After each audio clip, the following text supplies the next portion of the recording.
DJ বাপি presentation. কত ভালোবাসে তারা তোমায় কত যত্ন করে সেবা দেয়, সেবা দেয়, কিন্তু আমি তো তোমার সেবা দিতে পারি না।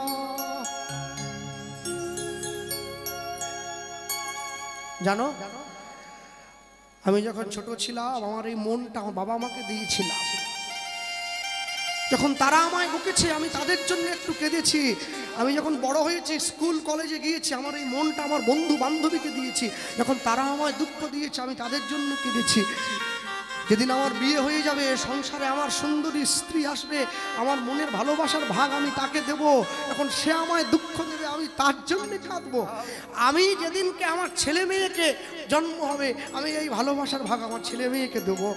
তখন তারা আমায় কষ্ট দেবে, আমি তাদের জন্য কাঁদবো। যেদিন আমি বুড়ো হয়ে যাব আমার মনের ভালোবাসার ভাগ আমি নাতি নাতনিদের দেবো, এখন তারা আমায় কষ্ট দেবে, আমি তাদের জন্য কাঁদবো। শেষ জীবনে গিয়ে আমি কীর্তন শুনতে বসে তোমার নাম নিয়ে যখন কাঁদতে যাব আমি দেখবো আমার চোখে যাচ্ছে নিতাই গৌর প্রেমানন্দে হরি বল।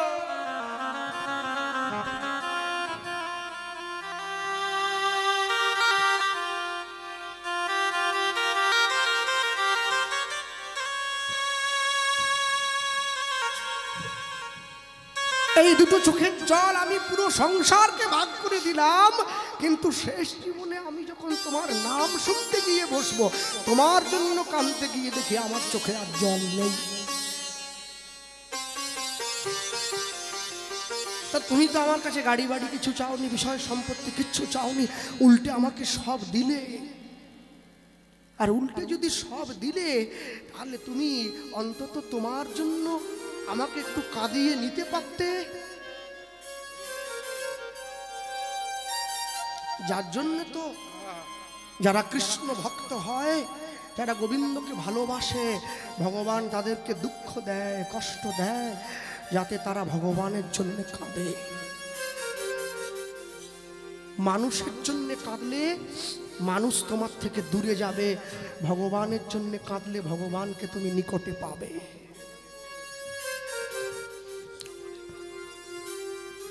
এই যে কমিটির ভাইয়েরা সব আছো, তোমাদেরকে, তোমরা যুবক ছেলে, কালকে যখন মহাপ্রভুর ঘট বাহির হবে, পশরা ভাণ্ড ভঙ্গের আগে, কুঞ্জ জাগরণের পরে তোমরা মন্দিরের ধুলোয় গড়াগড়ি দিয়ে কাঁদবে, ভগবানকে বলবে প্রভু সারা জীবন যেন আমরা এই হরিসভাটা বাঁচিয়ে রাখতে পারি, হাজার হাজার সাধুগুরু বৈষ্ণবের চরণ ধুলি যেন আমাদের গ্রামে পড়ে, তবেই তো গ্রামের মানুষ সুখী হবে, তবেই তো গ্রামের মানুষ শান্তি পাবে।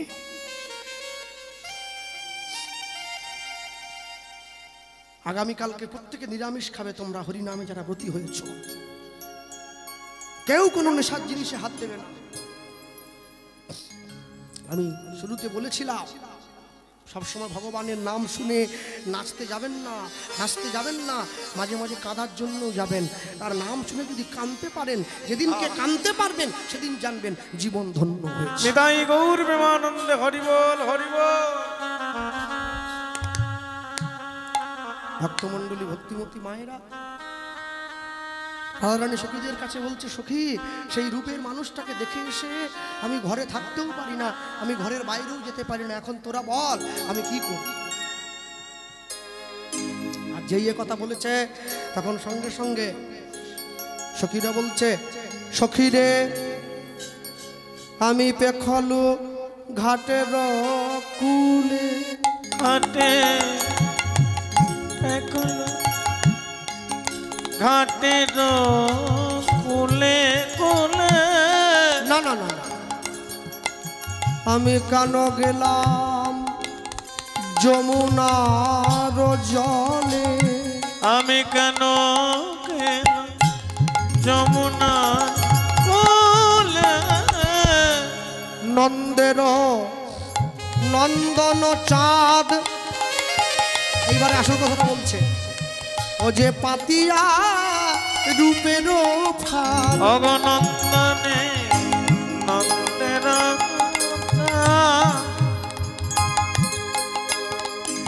পাতিয়া পাতিয়া রূপের নন্দের নন্দন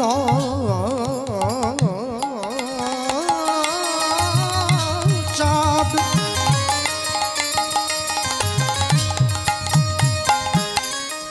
ওরে পাতিয়া রূপের ফাঁদ নন্দের নন্দন অগ পাতিয়া রূপের বেদ ছলে কদম্বের ডালে বেদ ছলে কদম্বের ডালে অগাধ চলে কাদম্বের ডালে বেদ চলে কাদম্বের ডালে। এই হচ্ছে আসল কথা। হ্যাঁ, বেদ ছলে কদম্বের ডালে পা ঝুলিয়ে বসেছিল, আমি তাকে দেখিনি, তার ছায়াটা দেখেছি জল ভর্তি। আর সেই জন্য আমার এত যন্ত্রণা। কেন? কি দেখলি? আমি জলে দেখলাম।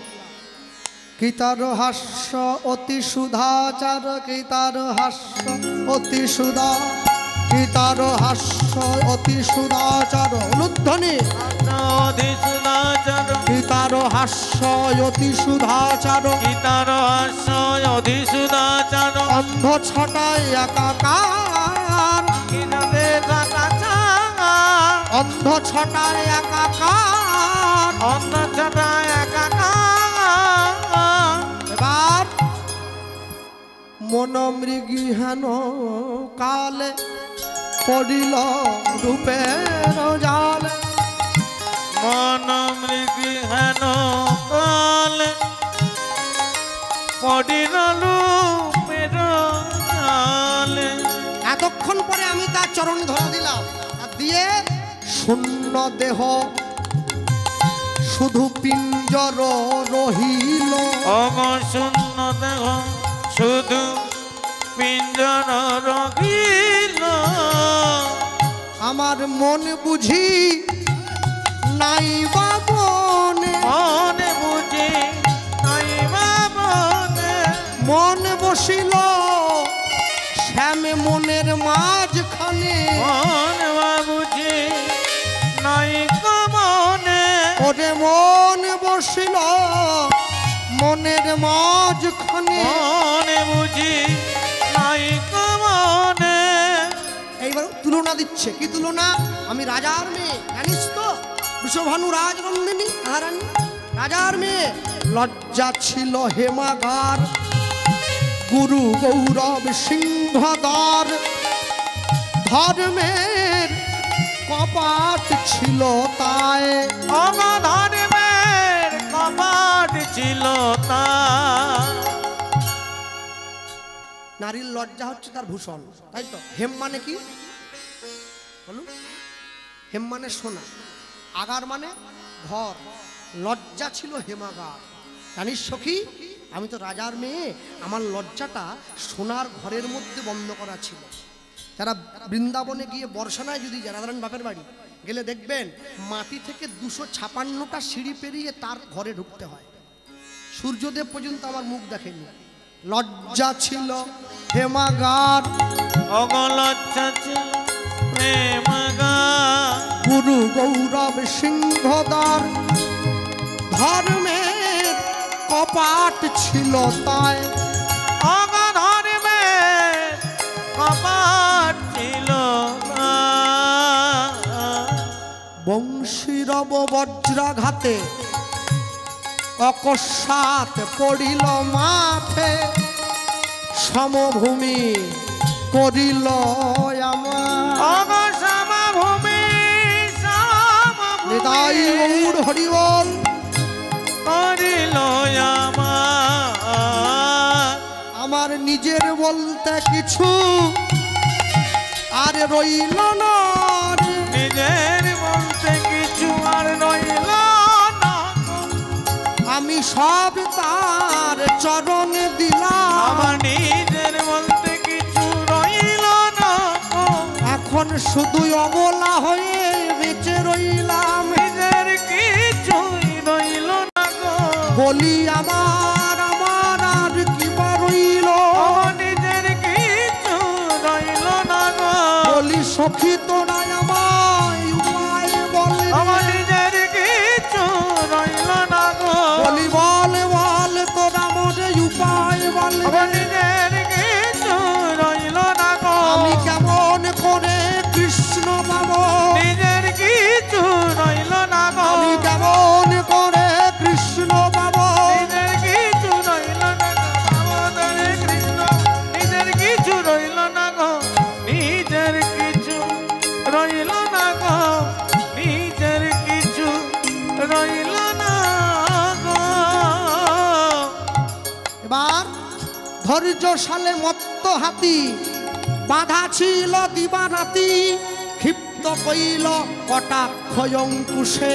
অঙ্কুশে নারী জাতির যৌবন হচ্ছে মত্ত হাতির মতো, একবার যদি ছাড়া পেয়ে যায় আর বাধা থাকবে না। হে মাথুর কীর্তনে শুনেছেন তো, কাল গেলে কালা গেল মধুপুর, সেকালের কত বা বাকি, যৌবন সায়রে সরিতেছে ভাটা, তাহারে কেমনে রাখি, নারীরও যৌবন জোয়ারেরও জল, গেলে না ফিরিবে আর, জীবনও থাকিলে বধুয়া পাইব যৌবন মেলানো ভার, যৌবনের গাছে না ফুটিতে ফুল ভ্রমরও উড়িয়া গেল, এ ভরা যৌবন বিফলে গোয়াইনু বধূ না ফিরিয়া এলো, যাও সহচরী জানিয়া আইস বধূ আসে কি না আসে, নিঠুরের পাশে আমি যাব চলি কহে দ্বিজ চণ্ডীদাস। নিতাই গৌর প্রেমানন্দ হরি বল হরি বল। তাহলে ধৈর্যশালে মত্ত হাতি বাঁধা ছিল দিবারাতি, আমি যৌবনটাকে অনেক কষ্টে বেঁধে রেখেছিলাম, ক্ষিপ্ত কইল কটাক্ষ অঙ্কুশে। হাতির মাথায় যে মাহুত থাকে, তার হাতে একটা লোহার অস্ত্র থাকে, যাকে অঙ্কুশ বলে, খোঁচা দেয় হাতিকে, হাতির জোরে চলে। তাই দার আমার যৌবনে খোঁচা দিল কি বংশীরব বজ্রাঘাতে। হ্যাঁ, আর যখনই সেই বাঁশির ধ্বনি কানে পড়ল, আমি সব সঁপে দিলাম তার চরণে, নিজের বলতে কিছু রইল না। হ্যাঁ, কি ভাবিতে কি ভাবি আগে, হ্যাঁ কই যে তোদেরও আগে, তোদেরও আগে, হ্যাঁ এ ছাড় জীবনে নাহি দায়, আমি মরে গেলে কেউ কাঁদবি না, এ ছাড় জীবনের কোনো দাম নেই। হ্যাঁ, কি ভাবিতে কি ভাবি আগে, কই যে তোদেরও আগে, এ ছাড় জীবনে নাহি দায়, একমাত্র পরাণ বুঝি তাও বুঝি যায় সখী, কহয়ে জগদানন্দ দাস।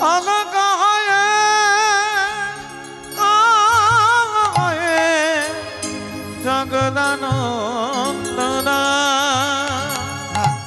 তুই দেখলি জানিস, আমি দেখলাম, আমি বলি একা কুম্ভ কাখে করি যমুনাতে জল ভরি, উলুধ্বনি কুম্ভ কাখে করি যমুনাতে জল ভরি, জলের ভিতরে শ্যামরায়, জলের ভিতরে শ্যামরায়, শ্যামরায় ফুলেরও চূড়াটি মাথে, মোহন মুরলি হাতে, ফুলের চূড়াটি মাথে, মোহন মুরলি হাতে, ফুলেরও চূড়াটি মোহন মুরলি হাতে, কোন কানু জলেতে মিশায়, কোন কানো জলেতে মিশায়। আমি রাজার মেয়ে ধরার জন্য আমিও জলে নেমে পড়লাম, ধরবই। অনেক প্রবন্ধ করি ধরিতে যাইনু হরি, অনেক প্রবন্ধ করি ধরিতে যাইনু হরি, ধীরে ধীরে কর বাড়াইনু, আমি ধীরে ধীরে কর বাড়াইনু,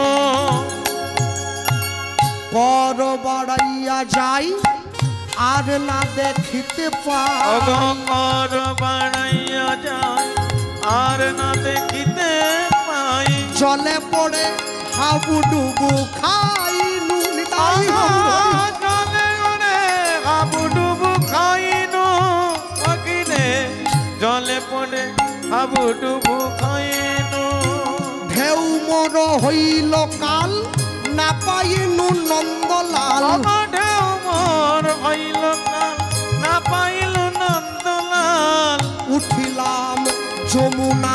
তীরে সখিরে উঠিলাম যমুনার তীরে আমি উঠিলাম যমুনার কূলে সখিনে উঠিলাম যমুনার তীরে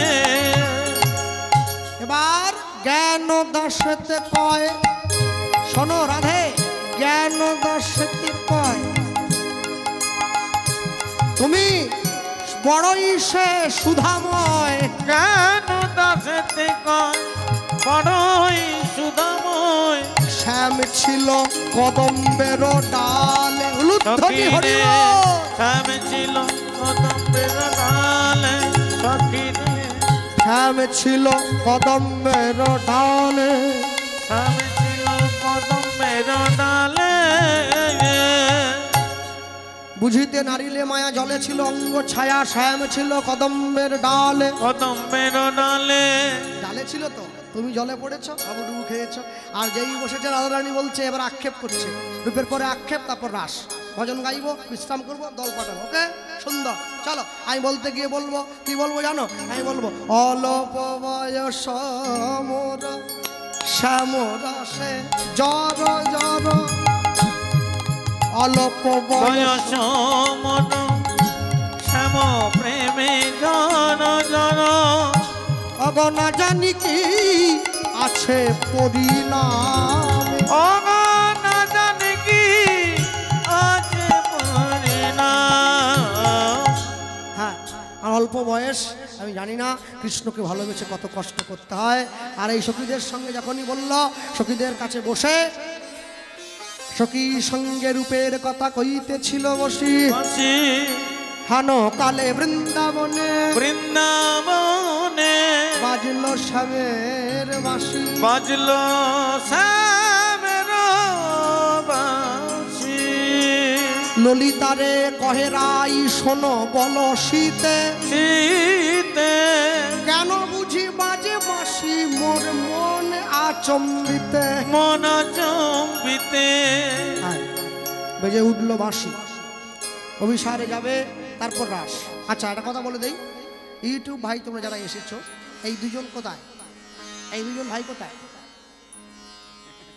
চ্যানেল চালিয়ে দিয়ে ঘুমোচ্ছে ও ঘুমোনি জেগে আছো এখানে এসো আচ্ছা যাক ছেড়ে দাও ঘুমেবে নি ঘুম বড় সব্বনেশে ওরি বাবা বেহুলা ঘুমিয়েছে লক্ষিন্দরকে সাপে কাটলো বিষ্ণুপ্রিয়া ঘুমিয়েছে নিমাই ঘর ছাড়লো কমিটির ছেলেগুলো জেগে রইলো শ্রোতা ঘুমিয়ে পড়ছে খবরদার ঘুমিয়ে উঠলে তোমরা জেগে থাকবে আচ্ছা এবার যেটা বলার তোমাদের যে চ্যানেল এসছো কোনো অন্য কিছু বেশি নয় তোমাদের চ্যানেল থেকে তোমরা কি দীনকৃষ্ণ ঠাকুরের কীর্তন ছাড়ো নাকি কেউ ছাড়ো তোমরা কেউ আপলোড দাও হ্যাঁ তুমি এই যে সাদা জামা পড়া ভাই তুমি দাও নাকি ঠাকুরের কীর্তন দাও না তো হ্যাঁ ঠাকুরের কীর্তন যে চ্যানেলে দেবে আমি মানুষের কীর্তন সেই চ্যানেলে ছাড়তে দেবো না হ্যাঁ ঠাকুর আর মানুষ হবে না ঠিক আছে না আমি তোমার সঙ্গে একমত কিন্তু তুমি আমার বাপের কাছা ধরে টানবে আমি একমত হবনি তোমার সঙ্গে কোনোদিন হবে না যা যা হবে হবে হ্যাঁ চলো আমরা আনন্দ আনন্দ মহানন্দ আমরা বলতে গিয়ে বলবো ভজন গাইবো আর ভজনের পূর্বে আমি ছোট করে বলে রাখি আমি বলেছিলাম সর্বপ্রথম রূপকে দেখেছিল প্রথমে বলে ছেড়ে গিয়েছিলাম হ্যাঁ অযোধ্যায় যখন যুদ্ধ হয়েছিল রামচন্দ্র রাবণকে মেরে সীতা উদ্ধার করেছিল হনুমান গিয়ে বলেছিল প্রভু আমি তোমায় এত কষ্ট করে বাঁচালাম রক্ষা করলাম সবাইকে হাত থেকে তোমাকে বাঁচালাম তাহলে তুমি পরবর্তী জীবনে কী রূপে যাবে আমায় একবার দেখাও হনুমানকে রামচন্দ্র বলছে তোমাকে যদি এখন থেকে দেখিয়ে দিই তাহলে বাকিটা কষ্ট হবে না বলে না না আমি লেজটাকে বড় করছি তোমাকে গোল করে ঘিরে ধরবো টপ করে রূপটা পরিবর্তন করে আমি দেখিয়ে দিই সেই হনুমান লেজ দিয়ে রামচন্দ্রকে ঘিরে ধরেছে আর রামচন্দ্র রাম থেকে কৃষ্ণ হয়ে হনুমানকে দেখিয়ে দিয়েছে লক্ষণ ছুটে এসেছে ভাবছে ভিতরে একটা বিরাট বড় জিনিস মিস হয়ে যাচ্ছে কিছু একটা চলছে আমি বুঝতে কি হচ্ছে কি হচ্ছে হনুমান বলে প্রভু তোমার দেখা যাবে ওটা লক্ষণ বলে দেখো আমাকে যদি না দেখাও আমি কিন্তু তোমার বিরুদ্ধে কথা বলবো হ্যাঁ যেই কথা বলেছে সঙ্গে সঙ্গে রামচন্দ্র লক্ষণের হাতটা ধরেছে ধরে বলছে দাদা আমি রাম তুমি বলো রাম হবে তুমি বলো রাম হবে হনুমান প্রথম দেখেছে রামচন্দ্রের রূপ কৃষ্ণ হয়ে আসবে হনুমান বলছে প্রভু কৃষ্ণ হয়ে আর যেই হও, আমি কিন্তু তোমার এই রাম রূপেই ভজনা করব। সেই হনুমান পরপর কলিযুগের মাটিতে পর্যন্ত মুরারি গুপ্ত হয়ে এসেছে, ভজন করছে। তবে আমার কথায় কেউ দুঃখ পাবেন না, রাম মন্দিরে হনুমান গিয়েছে, জটায়ু চলে, সব তো খবর দেখছিলাম, জটায়ু গেছে, হনুমান গেছে, শূর্পণখাটা যায় না। যাক চলো, আমি বলতে, হ্যাঁ ওটা গেলে সমস্যা নেই, চলো আমি বলতে গিয়ে বলবো। হ্যাঁ আর কি গো দাও, কত? 2 5 একটা 11 টাকা। যাক ছোট 1 টাকা দেয়নি, মাথা বেঁচে গেছে, চলবে নি, কেউ নেয়। চলো, আর কমিটির ছেলেরা এরা খুবই সুন্দর, হ্যাঁ গাইব, এরা অপূর্ব সুন্দর, এদের ব্যবহার যেমন একটা মানুষ হিসেবে তেমন। কত কষ্ট করে আমায় আনতে গিয়েছে এই পর্যন্ত, সবাই সাহায্য করবেন প্রতি বছর যেন হরিনামটা বেঁচে থাকে। আরেকটা কথা হলো, ওই যেটা বললাম, ভিক্ষা করে মাইক মেশিনটা অবশ্যই চাই। আর গ্রামের নাট মন্দিরটাই দশা কেন? হ্যাঁ, নিজের বাড়িতে পাথর বসিয়ে দিয়েছ, নাট মন্দির এই দশা? মন্দির ভালো হলে মন ভালো হবে, ভালো করে মন্দির সাজাবে। আমি আগামী দিনে দেখতে যেন পাই, একদম রং করে পুট্টি করে পাথর বসিয়ে মন্দির চকচকে থাকবে। আর সন্ধ্যেবেলা নাট মন্দিরের বাইরে বসে খবরদার কেউ তাস খেলবে না, খবরদার কেউ তাস খেলবে না, ভগবানের নাম করবে। নাট মন্দির তাস খেলার জায়গা নয়, কেউ তাস খেলবে না, কোনো বাজে আলোচনা করবে না, ভগবানের নাম নেবে। নাট মন্দিরের বাইরে বসে একদম দেয়ালে লিখে দেবে, মন্দিরের বারান্দায় বসে খৈনি খাওয়া, বিড়ি খাওয়া, তাস খেলা একদম নিষেধ। মুসলমানদের কোনো মসজিদ দেখাতে পারবে তাস খেলে? দেখাতে পারবে না, ওরা খেলে না। হ্যাঁ খবরদার খেলো না, একদম খেলবে না মন্দির। আর মন্দির সুন্দর করে করবে সকলে। চলো উড়িয়া ভজনের নির্দেশ। হ্যাঁ আমি বলতে গিয়ে বলবো, লীলা এইখানে রহিল, এইখানে রহিল, এবার এবার রাধা রানীর রূপের কথা এইখানে রহিল, রাধা রানীর রূপের কথা এইখানে রহিল, আর কৃষ্ণচন্দ্রের রূপের কথা এইখানে রহিল, কৃষ্ণচন্দ্রের রূপের কথা এইখানে রহিল। আজ বদন ভরে হরি বলো, তাই তাই হরি হরি বল, হরি বল, হরি বল, হরি বল, হরি বল, হরি বল, হরি বল, হরি বল, হরি বল, হরি বল। হ্যাঁ আমি বলবো কি, হ্যাঁ না ছাড় না, হরি বাবা, ছাড়বেনি ছাড়বেনি, ছাড় কেন ছাড়বো, কি জন্যে ছাড়? তবে এই শোনো, তোমরা ইউটিউবে ছেড়ুনি আবার, এখন আমাকে যে 4 ঘন্টা করাচ্ছ করাও, আমার বউ হলে করতে হবে 3 ঘন্টাই হবে। যা বলতে গিয়ে বলবো আমি কি, মতে করি দে রে নন্দলালা, ওরে নীলাচলের কেদরওয়ালা, মতো করি দে রে নন্দলালা, নীলাচলে কেদরওয়ালা, মতে করি দে রে নন্দলালা, নীলাচলের কেদরওয়ালা, মতো করি দে রে নন্দলালা, বাহু তুলে নীলাচলে কেদরওয়ালা।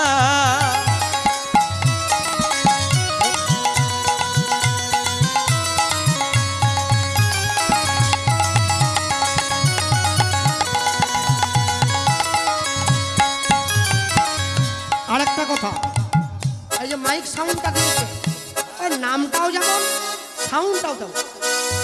হ্যাঁ আমরা কীর্তনে গেলে দেখি সাউন্ডের নাম দীপালি সাউন্ড, সোনালি সাউন্ড, এই সাউন্ড একবার মহাপ্রভু সাউন্ড, দারুণ নাম, যেমন নাম তেমন তার সাউন্ড।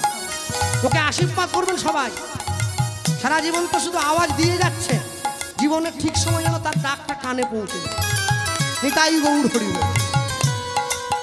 মতে করি রে নন্দলালা, নীলাচলে কেদরওয়ালা, মতো করি দে রে নন্দলালা, নীলাচলে কেদরওয়ালা, মতো করি দে রে নন্দলালা, নীলাচলে কেদরওয়ালা। হাড়রে চৌড় পড় কি ন পড়ু, হাড়রে চৌড় পড় কি ন পড়ু, মোর কোড় কলা, মো ওঠরে কণ্ঠরে সুররে তালরে তোনা হিলেলা রে, তোনা হিলেলা। মতো করি দে রে নন্দলালা, নীলাচলে কেদরওয়ালা, মতো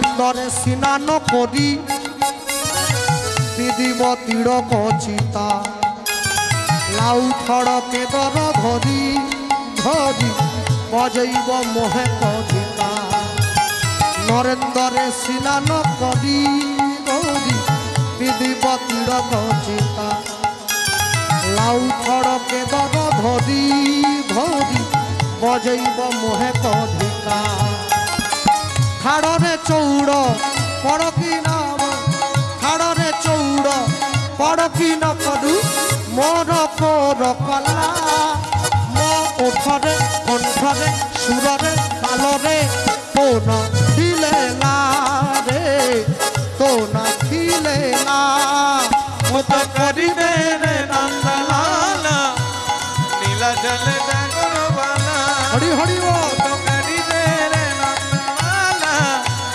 নীলা জল ডাগর বালা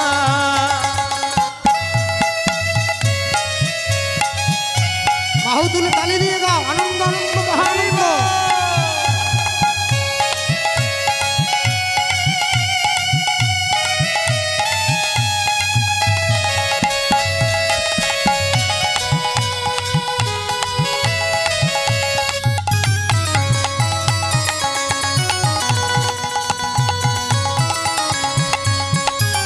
পতিত পাবন তুহি তুহি মোরে করিব দয়া জগন্নাথ তুহার লাগি লাগি ছাড়িব বড়িব ভুয়া পতিত পাবন তুহি তুহি মোহে করিব দয়া জগন্নাথ তুহার লাগি লাগি মোহা করিব ভুয়া হাড়রে চৌড় পড়কি ন পড়ু হাড়রে চৌড় পড়কি ন পড়ু মোর গড় কলা মো ওঠরে কণ্ঠরে সুররে তালরে তো না ছিলে না রে তো না ছিলে না উলুধ্বনি মুত করি দে রে নন্দলালা নীলা জল ডাগর বালা মুত করি দে রে নন্দলালা নীলা জল ডাগর বালা মুত করি দে রে নন্দলালা নীলা জল ডাগর বালা হরি হরি বল মুত করি দে রে নন্দলালা নীলা জল ডাগর বালা মুত করি দে রে নন্দলালা নীলা জল ডাগর বালা নীলা জল ডাগর বালা নীলা জল ডাগর বালা বলো রাধা বলো রাধা রাধা বলো ওরে মন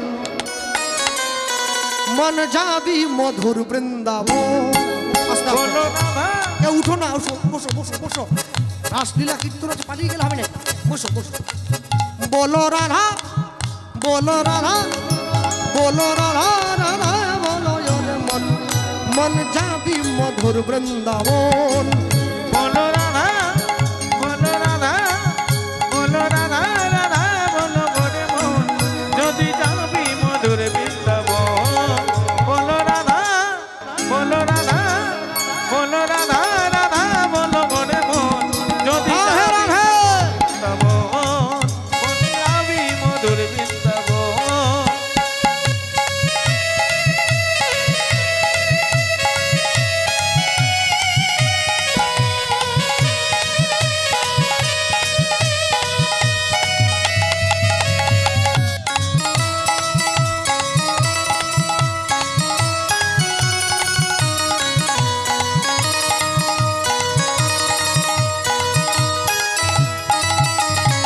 রাধা নামে দুই অক্ষরে না জানি কত সুধা ঝরে রাধা নামে তুই অক্ষরে না জানি কত সুধা ঝরে রাধা নামে দুই অক্ষরে না জানি কত সুধা ঝরে রাধা নামে তুই অক্ষরে না জানি কত সুধা ঝরে বলো রাধা বলো রাধা বলো রাধা রাধা বলো রাধা রাধা বলো রাধা রাধা বলো ওরে মন মন যাবি মধুর বৃন্দাবন বলো রাধা রাধা রাধে রাধে হরি হরি বল যদি যাবি মধুর বৃন্দাবন